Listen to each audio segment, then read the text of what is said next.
Hi friends, పనసకాయలు చూసారా ఎలా ఉన్నాయో? చూసారా? ఇగో పనసకాయలు మా ఫ్రెండ్ వాళ్ళ బాబాయ్ చెట్టు అంటండి. కాయ ఇచ్చారంట. పాప కష్టపడి ఈ తొనలన్నీ తీసేశారు. చూసారా? పనసకాయలు కష్టపడి తీసింది.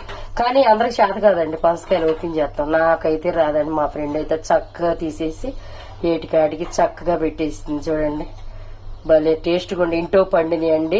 ఎరువు వేయకుండా పనసకాయలు కాపించారు వాళ్ళ బాబాయ్. ఎవరో గ్రేట్ అండి. ఆయనకి మాత్రం ఎరువు లేకుండా పనసకాయ చెట్టు వచ్చేసింది. ఎంత బాగుండేయో చూడండి. ఆర్గానిక్ పనసకాయ అనమాట చెప్పాలంటే. అది చాలా టేస్ట్గా ఉండే. మా ఫ్రెండ్ నాకు కవర్లో వేసి తీసుకెళ్ళమని ఇస్తుందండి. అయిగో పనసకాయలు. పాపం కష్టపడి నాకు కూడా చెప్తే నేను కూడా ఒలిచేదాన్ని కదా, ఎలా వాళ్ళు చూసేదాన్ని. ఇదిగో కవర్లో వేసి ఇస్తున్నారు ప్రేమ గారు. చూడండి, మా ఫ్రెండ్ ఇస్తుంది.